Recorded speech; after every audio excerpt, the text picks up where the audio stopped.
A tough mind and a soft heart. A tough mind and a soft heart. Dis wat die hele tyd by my opkom. En dis wat Jesus gehad het, dis wat Jesus was. A tough mind and a soft heart. A tough mind om te kan deurgaan in 'n proses waar sy hart so sag was nog steeds om vir ons lief te wees en vir ons lewe te kan gee. So Paasfees. Kan ons werklik sê dat ons weet hoe lief Jesus vir ons is? Kan ons werklik sê dat ons weet wat dit gevat het vir hom om sy lewe neer te lê? Ek dink nog groter is wat het dit God gekos?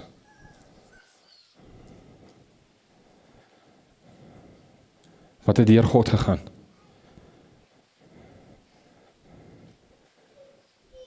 Hoe lief moes God gewees het? Om te sê, my seun, ek wil hê jy moet sterf. Sodat hulle almal, ons almal, kan lewe hê.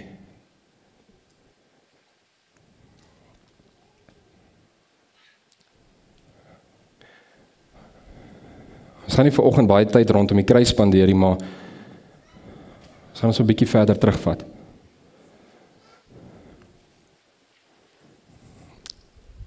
En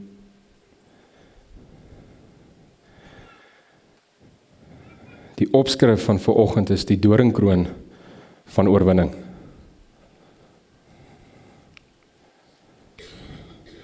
Die doringkroon van oorwinning. Want die oomblik toe die kroon op Jesus se kop gedruk is en op en in gesak is en neergesit is, het die bloedlaag gevloei. Daai oomblik. Daai oomblik het die proses begin. Daai oomblik het die bloed klaar begin vloei vir ons. En daai oomblik moes hy weer kies, a tough mind and a soft heart. A tough mind and a soft heart. Ons sing oor hoe groot God is, ons sing oor wat God vir ons gedoen het. Maar ek wil vanoggend open of begin met 'n storie.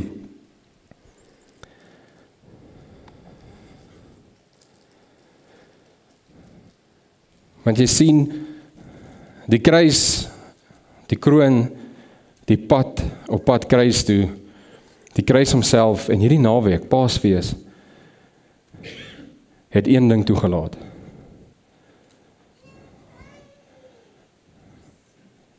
En dit is oorwinning. Dit het toegelaat dat ons kan deel met ander. Want heel na die tyd, ek fast forward nou baie ver. Ok, die kroon was hier, kom ek gaan die kant toe.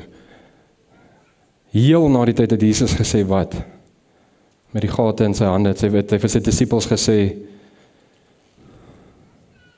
gaan uit en vertel. Gaan vertel hulle. Gaan sê vir hulle. Nou ek wil vanoggend 'n storie met julle deel van 'n jong man. Hy het in 'n baie liefdevolle huis groot geword. Bybelbeginsels, het 'n Bybel gehad. Die Bybel het gereeld sulke kringe opgehad. Dit was van die koffie wat hy op die Bybel neergesit het. En kategese gedoen, was nie so goed op skool nie, was nie regtig akademies nie, maar was elke dag van sy lewe op skool geboelie. En hy het soveel seer gehad, hy het soveel goed gehad wat hy mee moes deel, soveel goed wat het vir moeilik gemaak het, soveel verwerping wat in die prentjie was. Maar die liefde was daar. Die verstaan was daar, maar hy het nie regtig vir God geken nie. En hierdie jong man het uitgereik na God toe, maar daar was soveel goed waar hy probeer inpas het. Soveel plekke waar hy probeer hier vriende maak of daar vriende maak. Maar hy was 'n goeie jong man. En skool klaar gemaak. Prys die Here, niemand weet hoe hy regtig deurgekom het nie, maar hy's deur. Van daar af universiteit toe. Prys die Here ook vir dit. Gaan studeer En daar het die halsband losgegaan. Betrokke geraak in dwelms, bitter baie dwelms gebruik en gedoen. Betrokke geraak in situasies waar dit donker plekke was, waar hy oggende wakker geword het en nie regtig geweet het waar hy is nie. Dis 'n vreemde huis, dis vreemde mense, weet glad nie waar hy is nie, en toe hy besef waar hy is dit 2 dorpe van waar hy bly. Sy voertuig is nie daar nie, niks is daar nie. En deur die lewe gegaan en goed gedoen en vriende gesien, Audi, vriende gesien, onmenslike goed doen, saam met vriende goed gedoen, reg net soveel, so donker begin, maar hy moet oral inpas. Maar die oomblik wat hy inpas, het hy hierdie klomp vriende, hy het hierdie klomp goed. En van daar af terug na sy klaargemaak, terug na sy huisdorp toe, daar het dit maar net aangegaan. Daar het dit maar net deurgetrek. Die dwelms het aangehou, die drank het aangehou, die meisies het aangehou. Baie goed het gebeur. Baie, baie, baie goed. Tot op 'n dag waar sy pa vir hom 'n brief skryf, en is vreemd, want die pa doen dit nooit nie. En die brief begin, jy sien, lees dit so vinnig deur en hy scan iewers vang het sy oog. My seun, ons kan nie meer nie. Jy maak ons seer. Jy breek ons. Ons kan nie meer. Ek gee jou terug vir God. Met trane in my oë, deur lang gebede, ek gee jou terug vir God. So, dis net, yes, dis baie. Ons kan net nie meer nie. En iets gebeur in daai seun se hart. Maar hy gaan toe nog so 'n bietjie aan met die dwelms en die drank en die goed, en op een naweek ontmoet God hom. Hy dink, ja, is nou 'n kerkding en man het hom saam genooi en hy gaan saam op hierdie kerkding, kom daar aan en, yes, die kos gaan seker lekker wees, want hier is 'n klomp manne, ons gaan net braai. En hy's daar en die goed is besig, maar daai een spesifieke Saterdag aand ontmoet die Here hierdie jong man met so 'n passie en met so 'n liefde, dat daai jong man letterlik breek. En lanklaas het hy so baie snot en trane gesien tussen sy tone. En daai jong man se lewe draai daar.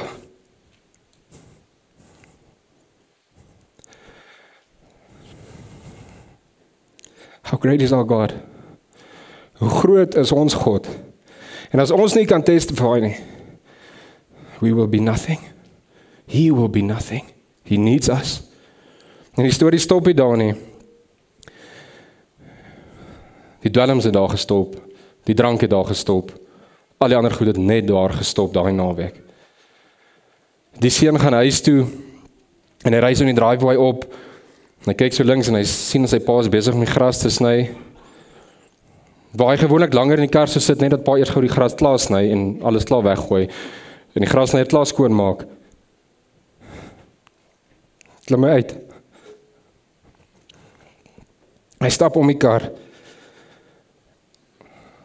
hy stap na sy pa toe, en hy volgende oomblik lok hulle oë, kyk hulle vir mekaar, en albei begin net huil, albei gaan net so in mekaar se arms in, en is klaar.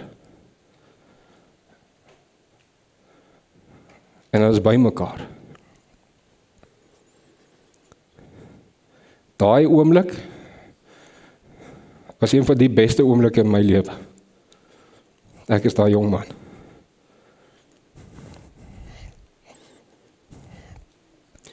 Die Here stap met my pad die afgelope 2 weke en hy sê, as ons nie kan getuig nie, ek staan nie bo, maar asseblief, hierdie storie is nie oor my nie. Dit is oor wat God kan doen vir my. Wat hy gedoen het vir my. En hoe hy ons lewens kan vat en sê, ek het jou so lief, I will protect you. Ek sal jou beskerm. En dan sommer saam met dit sal ek jou ouers leer bid rondom dit alles.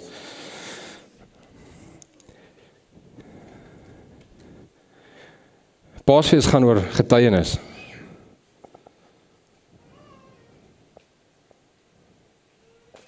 Paasfees gaan oor getuienis. En as ons nie uitgaan nie, as ons nie willing is om hier te staan, daar te staan, waar ook al ons is om uit te gaan en te kan getuig nie, waarvoor het Jesus dan doodgegaan?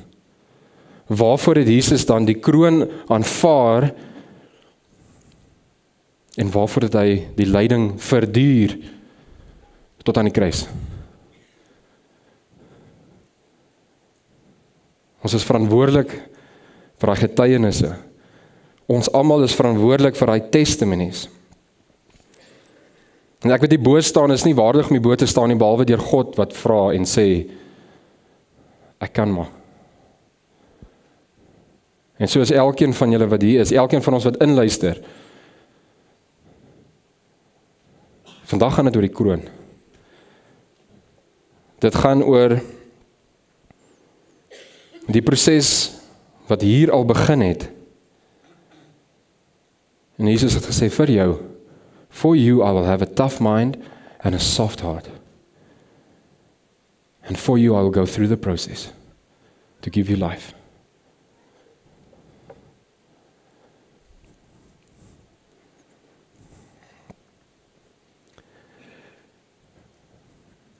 Net so 'n paar skrifgedeeltes, Jesaja 53 vers 5. Kan julle net vir daai kroon opsit? Dis waar dit gaan. Daar's nie slides vandag nie, daar's nie skrif op die bord nie. Dit is waar dit gaan. Daai. Jesaja 53 vers 5. Maar hy is om ons oortredinge deurboor. Hy is om ons ongeregtighede verbrysel. Die straf wat ons vrede gebring het, was op hom, en met sy wonde is ons genees. Lukas 22 vers 44. En hy het in angs tot die Vader gebid, en sy sweet was soos groot druppels bloed wat op die aarde geval het. Ek deel Woensdag met die jeug. Dink julle Jesus was nie bang nie? Hoekom het daar druppels van bloed, sweet van bloed uit hom uitgekom? Hy was die seun van God, maar hy was ook mens. A tough mind and a soft heart. To be the son of God, but to be able, or to be willing to become man for us, vir ons. Hebreërs 2 vers 9. Maar ons sien Jesus wat 'n bietjie laer as die engele gemaak is, terwille van die las wat van die dood was, met heerlikheid en eer gekroon. Met heerlikheid en eer gekroon. Omdat hy die dood ervaar het, sodat hy vir elkeen wat geloof het, die mensdom kon verlos, ons kon verlos. 1 Petrus 2 vers 24. Hy het self ons sondes in sy liggaam aan die kruis gegee, sodat ons dood aan ons sondes vir die geregtigheid sou lewe. Deur sy wonde is ons genees. Deur sy wonde is ons genees. Die wonde het lank voor die kruis begin. Hy moes dit verduur. Hy moes dit verdien. En as dit een ding is wat ek al in my lewe deurgestap het en baie keer die vraag gevra het is, Here, hoekom moet ek so ly? Hoekom moet ek so swaar kry? Hoekom moet ek so seer wees? Hoekom moet ek so battle om iewers heen uit te kom? Dan kan Jesus net glimlag en sê, want ek het. Ek het vir jou die voorbeeld gegee. Want kan jy verstaan wat aan die kruis gebeur het? Die wêreld wat geskit het, ons kom nou by hom. Romeine 8 vers 37. Maar in al hierdie dinge is ons meer as oorwinnaars deur hom wat ons lief gehad het. 1 Korintiërs 1 vers 18. Want die prediking van die kruis is vir die wat verlore gaan. 'n dwaasheid, maar vir ons wat gered word, is dit die krag van God. Die krag van God lê nie net in die kruis nie. Die krag van God lê in die kroon van oorwinning, wat deel is en deel vorm van dit.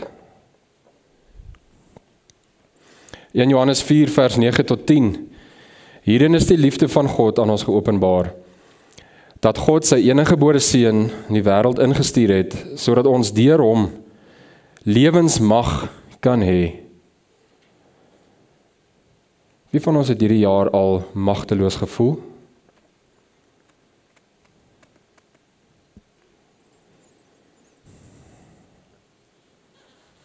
Jy gaan dit weer voel, gereeld hierdie jaar.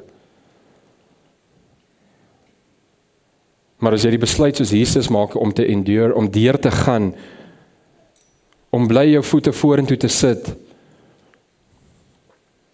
en as ons vandag kan besef wat werklik gebeur het in hierdie tyd. As ons kan besef wat werklik gebeur het, wat Jesus werklik gedoen het en hoe lief hy ons werklik het,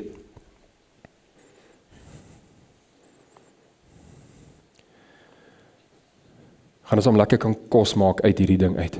Ons gaan lekker resepte, ons gaan alles kan vasmaak en ons gaan dit kan inneem, ons gaan dit kan vat. Hoe fyn lees jy 'n resepteboek deur voor jy iets maak, die wat resepte gebruik? Hoe fyn lees jy hierdie deur? Maak doodseker 200 gram? Nee man, gooi 250 in. Okay, so right. As jy weet kom ons staan die koek so.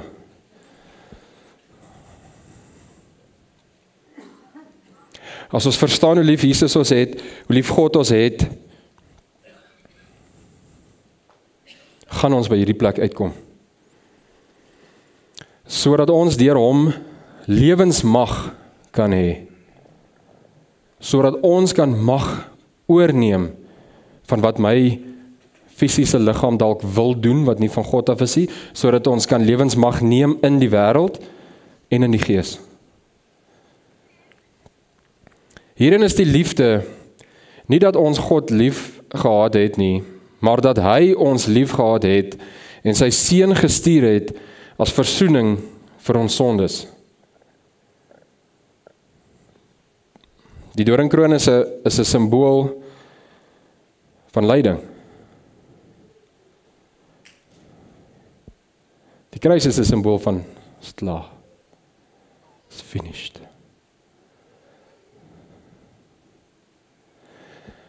Ek het nog iemand gevra om vanoggend hulle getuienis met ons te deel. Want jy sien, as ons dit nie doen nie, as ons te bang is om ons getuienis te deel, as ons te versigtig is om ons getuienis te deel, hoe reël ons met God? Hoe erg is hierdie kroon vir ons? Of verstaan ons glad nie wat daai kroon beteken nie?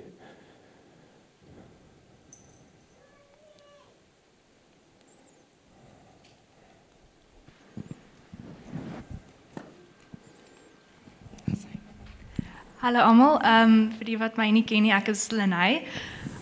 So ek het van so 12 jaar oud 'n lekker pad saam met julle begin stap, maar ek wil op 'n stukkie van my getuienis fokus en dit is in die begin van 2023. So een van my beste vriende het gesterf, Ben.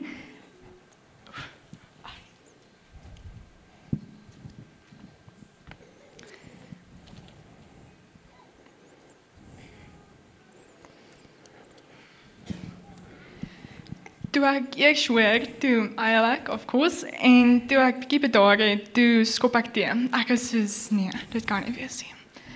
En ek dink aan Lazarus in die Bybel en hoe God hom opgewek het uit die dood. En ek staan daar en ek bid en ek soos, jy kan dit weer doen. Ai, dit is moeiliker as ek gedink het.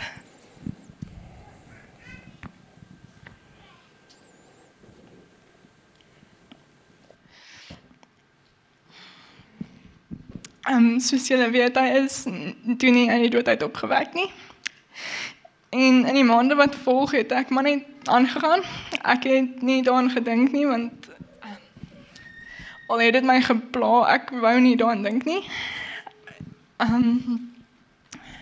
En ek het nie gedink dit het so 'n groot impak nie, maar in soos die onbewussyn het dit eintlik 'n baie groot impak op my gehad, daai wete dat my gebed nie geantwoord is nie. Dit was eers 'n jaar later wat ek eintlik besef het. So ek het voor die groot situasie gestaan en ek moes 'n besluit maak, of ek moes God vertrou in die situasie. En ek sukkel baie. En ek wil God vertrou, maar ek kan nie. En die een aand by jeugd in worship, toe begin ek dink aan Ben en ek huil. En dis vreemd, want deur die jaar, mense kry soms hierdie, met al die emosies net weer teruggekom, maar daai was anders, dit was meer as dit. En ek huil, en God kom wys my, ek moet hom weer leer vertrou. En ek is redelik geskok, ek soos, maar waar kom dit vandaan? En God kom wys my, as gevolg van daai gebed, wat nie geantwoord is, en ek het gevoel, ek het God vertrou, hoekom het hy nie van geantwoord nie? En ek het al hierdie, en toe besef ek, dis waar my twyfel vandaan kom, dis hoekom ek sukkel om te vertrou. En al hierdie vrae is net in my kop, soos, het ek nie genoeg geloof gehad nie, het God net nie geluister nie, wat was die probleem, hoekom het dit nie gewerk nie? En toe, God gaan nie vir jou so iets sê, nie vir jou verduidelik nie. So toe kom wys hy vir my, en hy vergelyk Ben se dood met Jesus se dood. En ek het dit baie interessant gevind, want ek het nog nooit so daaraan gedink nie. So hy kom wys vir my in daai oomblik wat Jesus aan die kruis gehang het en gemartel is tot daar, het sy disippels en volgelinge moes kyk hoe gebeur dit met hom. En ek dink nie hulle het verstaan nie. Ek dink nie hulle het die bigger picture gehad wat ons het nie. Dit was Jesus, daar's geprofesy oor Jesus, die hele Bybel al. Hulle weet die Messias van hulle gaan kom, en hy het gekom. En hy het hulle vir 3 jaar gelei en geleer, en dit is hulle God, dis hulle God in mensvorm, wat gaan aan, hoekom word hy doodgemaak? En ek het net in daai oomblik besef, hulle het al hierdie vrae gehad, hulle het al hierdie, hoekom gebeur dit? En ons weet vandag dat Jesus aan die kruis moes sterf, sodat daar vir ons ewige lewe is. Maar hulle het nie daai perspektief gehad nie. So,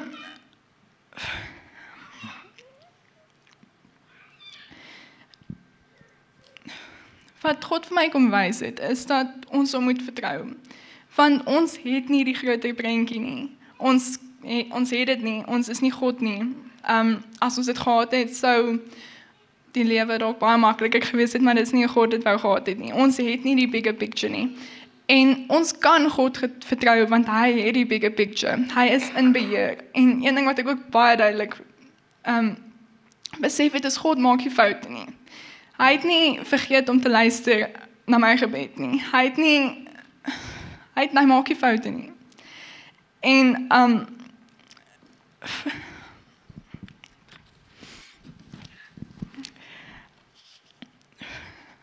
in daai oomblik van pyn en seer en vra, en toe ek daai gebed gebid het, ek besef, ek was so gefokus op my pyn en my seer, dat my wil dalk nie noodwendig in lyn was met God se nie. En dis verstaanbaar, want dit was pyn, dit was seer. Maar God het die bigger picture.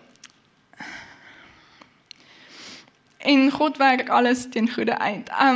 Vandag het ek vrede, want al verstaan ek dit nie heeltemal nie, weet ek dat Ben nie vir niks gesterf het nie. Hy het nie vir niks dood gegaan nie.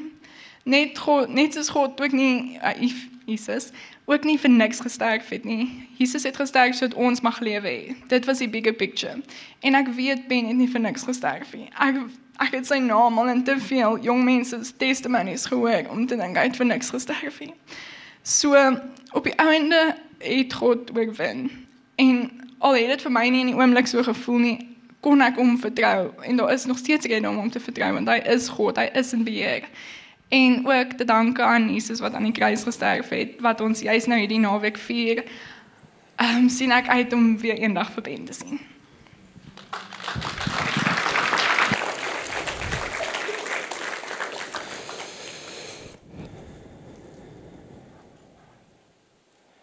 Nog 'n testimony, nog 'n deel uit iemand se hart uit. Plus dat jy nie aanraak hier. Ek kan later vir jou bid. Ek het 3 punte wat ek wil deurwerk. Dit is nie te lank nie. Die doringkroon as simbool van lyding. Die doringkroon simboliseer nie net pynlike lyding wat Jesus verduur het toe hy vir ons aan die kruis gesterf het nie, maar ook die vernederende behandeling wat hy ontvang het. Die vernedering waardeur hy moes gaan om tot aan die einde te kan kom. Nou, julle onthou daai storie wat ek nou net vertel het? So, daai jong man het op 'n plek en 'n tyd gekom in sy lewe. Ek dink dit was 2 keer, ek kan nou nie lekker mooi onthou wat sy storie, waar dit te veel was. Waar die seer te baie was. Waar die lyding te diep was.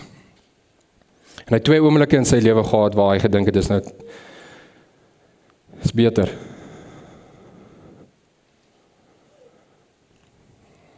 Twee oomblikke in sy lewe gehad waar hy gedink het is beter. Om eerder maar te skuif van hierdie wêreld af.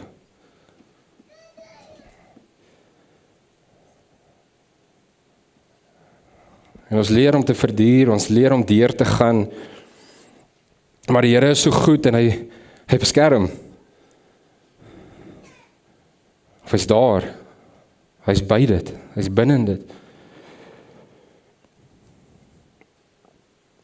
Dit was 'n openbare oordeel en bespotting van sy koningskap.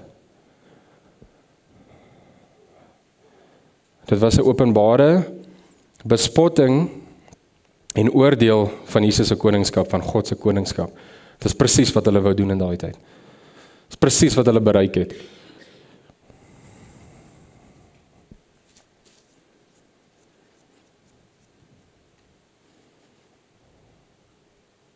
Dink aan die tye in ons lewens, wanneer ons swaar kry of swaar gekry het, of jy iets of iemand verloor het, Jesus het ook lyding verduur. En deur dit te doen, het hy die weg vir ons oopgemaak. Het hy die weg gebaan en vir ons gesê, daar, go. Maar wees bereid. Sy lyding is 'n herinnering dat ons nie alleen is in ons worstelinge nie. Ons is nie alleen nie. Punt 2, die kroon van oorwinning.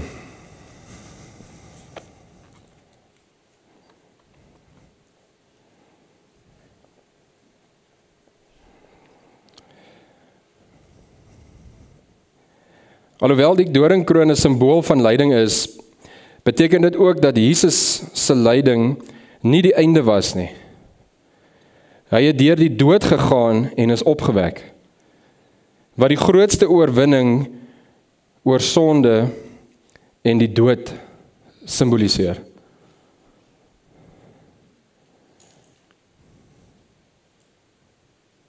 Dit wat hy verduur het, dit wat hy deur gegaan het die oorwinning verseker. En daai oorwinning het dalk nie gelyk soos die disippels verwag het dit moet lyk, of soos die gelowiges in daai tyd gedink het dit moet lyk nie. Nie eers die Romeine nie. Hulle het nie verwag dit gaan die outcome wees nie.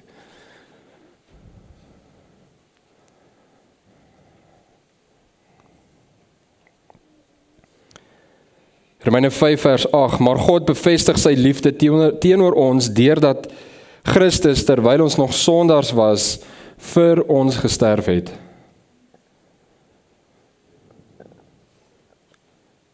Jesus het vir jou gesterf. Maak nie saak wat jy gedoen het nie. Maak nie saak waar jy was nie, waar jy nie was nie. Maak nie saak waar jy nou is nie. Maak nie saak hoe great jy God ken, en dan is daar hierdie gebeurtenis, en dan soos, regtig Here, sjoe, hy het ons lief.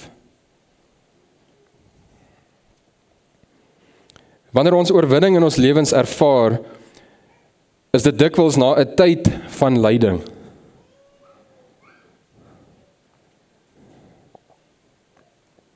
Na 'n tyd van lyding.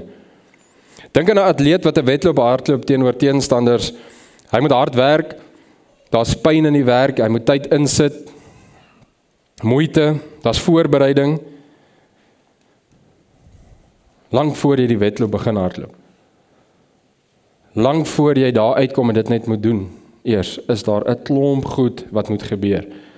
'n Klomp opofferinge, 'n klomp goed waarvoor jy hoef nee te sê, en 'n redelike paar plekke waar jy 'n tough mind en 'n soft heart moet hê.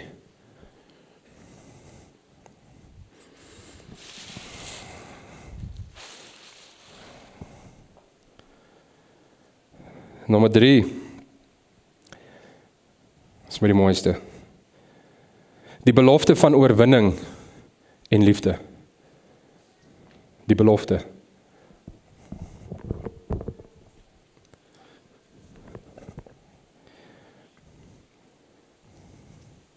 Die doringkroon is 'n herinnering dat ons ook nie net geroep word om ons lyding te dra nie,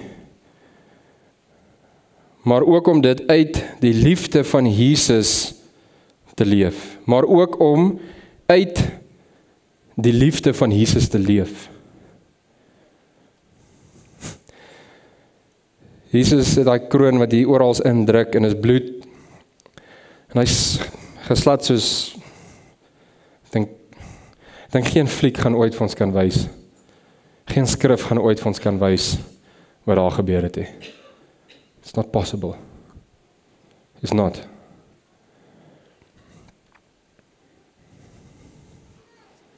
Hy het nie een keer aggressief geraak nie. Hy het nie een keer sy krag gebruik nie, behalwe om hy kruis te dra.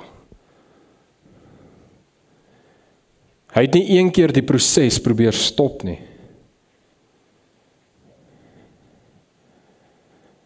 A tough mind en 'n soft heart.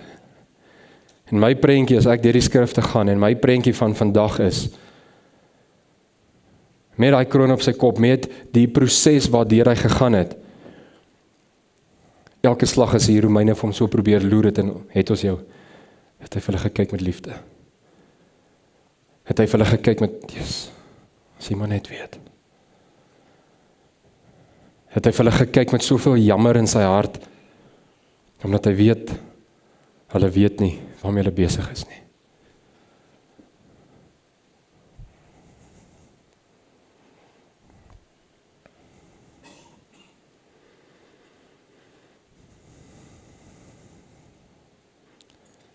Verskoon my vanoggend, ek het nog nooit uit soveel goed uitgelees op een slag.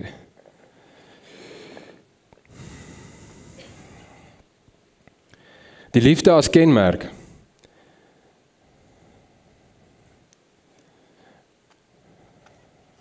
Hierdie gedeeltes beklemtoon hoe ons liefde moet wees. Nie liefde moet verstaan of doen nie, ons moet liefde wees. Dit is presies wat Jesus was. Geduldig, vriendelik, nie jaloers nie, nie trots nie. Dit is die liefde wat Jesus vir ons gehad het.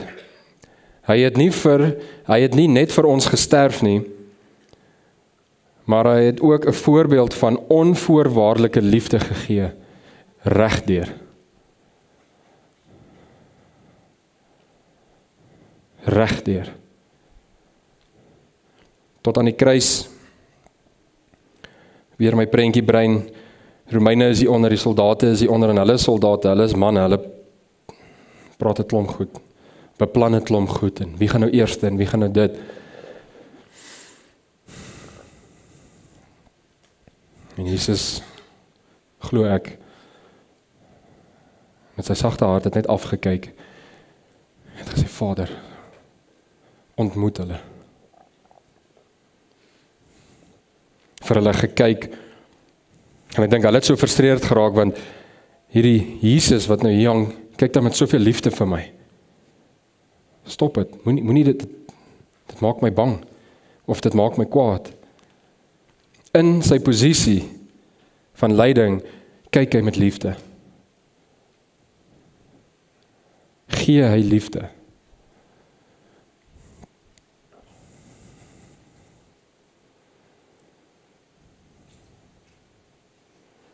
Dink aan 'n situasie waar iemand onvoorwaardelik vir jou lief was. Sê dalk 'n paar van hulle. Ek weet my vrou moet gereeld vir my onvoorwaardelik lief wees. Want ek is nie perfek nie. Wil nie wees nie. Ek wil net Jesus hê. En kyk, as ek gaan probeer perfek wees, dan gaan ek weer terug na daai storie toe. Want ongeag wat ek daar gedoen het, wat nie reg was nie, wat verkeerd was, het ek so verkeerd net probeer perfek wees. As ek dit kan doen, en almal sien dit, en dit presteer, en almal, sal dit great wees.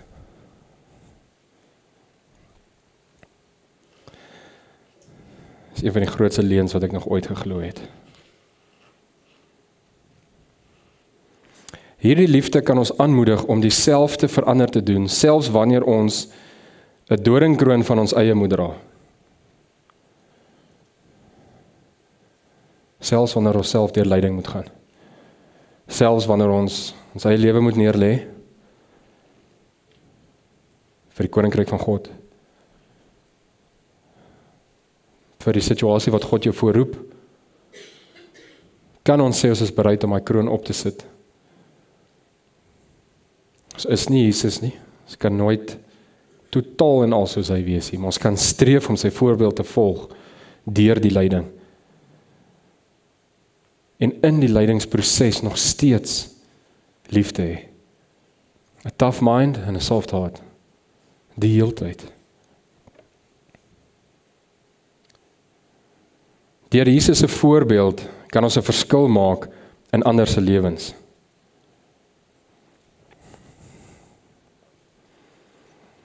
Deur sy voorbeeld.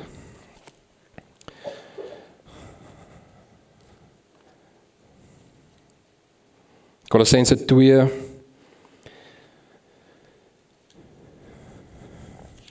vers 13 tot 15.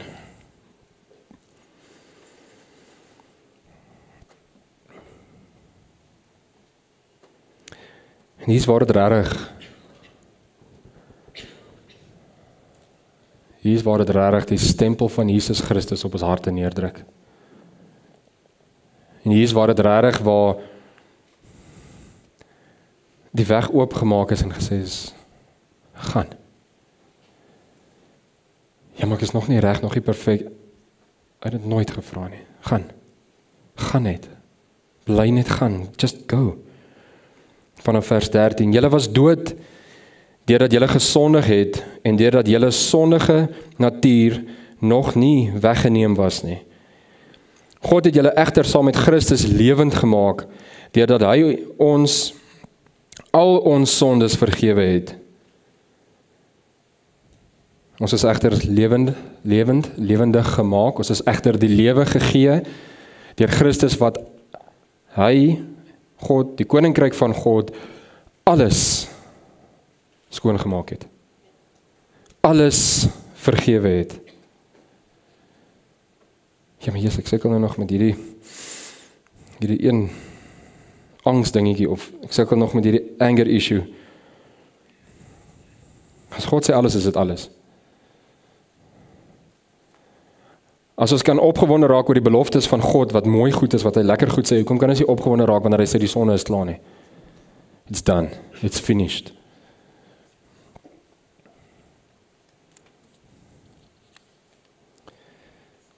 vers 14. Hy het die skuldbewys met sy eise tot ons, met sy eise teen ons tot niet gemaak. Deur dit aan die kruis te spyker, het hy dit vergoed weggeneem. Hy het elke mag, hoor mooi hierdie, hy het elke mag en gesag ontwapen en hulle in die openbaar vertoon, deur hulle as gevangenes in die triomftog van Christus mee te voer. Daar is dit amper, ons het voor die tyd gebid en ek het gesien, die Here sit net so hamer neer. Sy is klaar. En in daai tyd, as die Romeine uitgegaan het en oorlog gevoer het met 'n legioene en almal en hulle is besig, so daar was nie net 'n oorlog of ons wen hierdie dorp of ons wen daai dorp nie, dan het daar nie veel gebeur nie. Maar wanneer daar 'n hele stad, 'n hele omgewing, 'n hele kultuur oorwin is, het hulle almal teruggekeer Rome toe. Almal het netjies gestap, hulle was mooi gedres, swaarde het geblink, die generale was voor, die strydwaans het gekom. Daar was hierdie groot optog in Rome vir hulle gereël, soos wat hulle inkom, was hulle ontvang. Dit was net blare, ek weet nie waar hulle al die blare gekry het in daai tyd nie. Blare wat gewaai het, ons ken die movies of die flieks waar ons al so iets gesien het. Maar wat ons mis is, wat het agterna gekom? Die naak, die gebreekte, die geontwapende, mense wat hulle verslaan het. Die wie teen hulle geveg het, daai wat hulle verslaan het, word die agterna gesleep, half naak, bebloed, ontwapen. Hulle is deur Rome getrek, vir almal te wys, kyk hier, ons het hulle, kyk hier. Hulle is bespotting van gemaak. Hulle is nog steeds daar, maar hulle mag is totaal en al gebreek. Hulle het geen mag nie. Dis presies wat die koninkryk van God met die duiwel kom doen het hierdie naweek. Na dit wat Jesus deurgegaan het aan die einde met die opstanding, aan die einde met die kruis, daai hele het die engele so aangery gekom. En gesê die bose jou mag is gebreek oor sonde. Your hold over my people is released because their sin is clean. En die vyand en sy goedjies en staf is daar tot vandag toe nog geshame en geparadeer en vir die wêreld te wys God se koninkryk leef. God se koninkryk het opgestaan. Jy het geen mag nie. Jy's daar, maar jy het geen mag nie. It is removed. Van die dood na die lewe. Christus het vir ons gesterf en daarom is ons en ons sondige natuur ook saam met hom gekruisig. Deur Christus se dood is ons nie meer slawe van die sonde nie. Christus se opstanding is die waarborg dat ons nou reeds 'n nuwe lewe kan lei en later vir ewig saam met hom kan leef. Ek wil hom net geoorvat na die Engels toe, vanaf vers 13. And you being dead in your trespasses and the uncircumcision of your flesh, he has made alive together with him, having forgiven you all trespasses, having wiped out the handwriting of requirements that was against us, which was contrary to us, and he has taken it out of the way, having nailed it to the cross. Having disarmed the principalities and powers, he made a public spectacle of them, triumphing over them in it.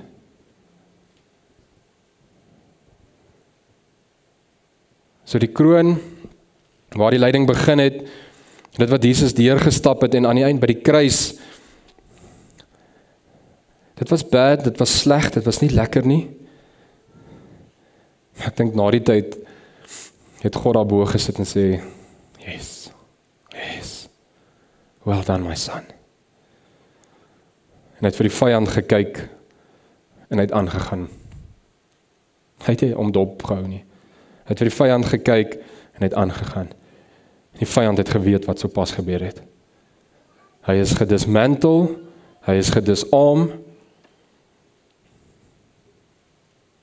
because now we have life. Ons het die lewe om te beweeg.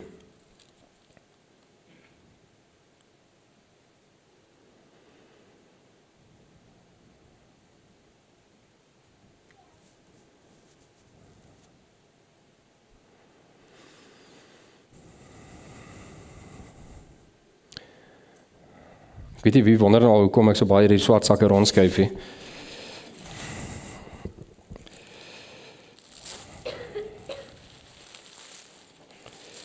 So my vraag is, en ek gaan afeindig met dit, is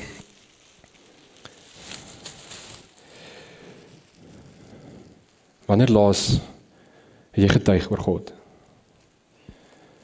Jy was besig, werk is besig. Ek dink ek praat die afgelope tyd baie oor dit, want die Here daag my baie uit daaroor. Nee, maar dit is ongemaklik, hier kan ek nie oor God. Hoekom nie? Wanneer laas het jy jou getuienis rou neergesit voor iemand, en iemand kon staan, kan jy my doop nou? Hoe neem ek wil sy liefde net nou nog meer ervaar. Dit is 'n verantwoordelikheid wat ons het. Jesus het wel in hierdie tyd gesterf vir ons sondes, om ons lewe te gee. Nou is my vraag, wat doen ons met daai lewe? Waarmee is ons besig? En God kom net en hy gee vir elkeen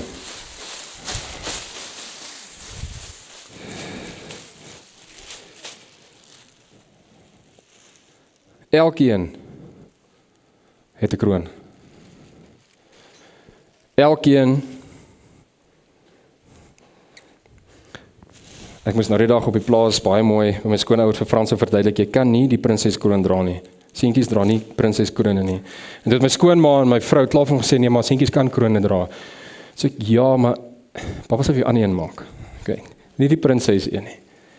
Nee, papa, maar ek is 'n prins. Prinse dra ook krone. Hoe kon ek daai uit hom uitkry? Ek sê, okay, so right. So later daaroor praat.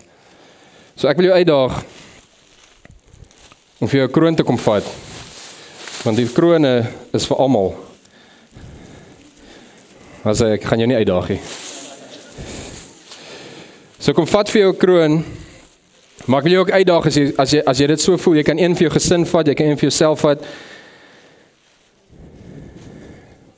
As jy voel, jy moet 'n kroon vir iemand gee vandag in hierdie plek, dan vat jy nog een en jy gee dit vir daai persoon.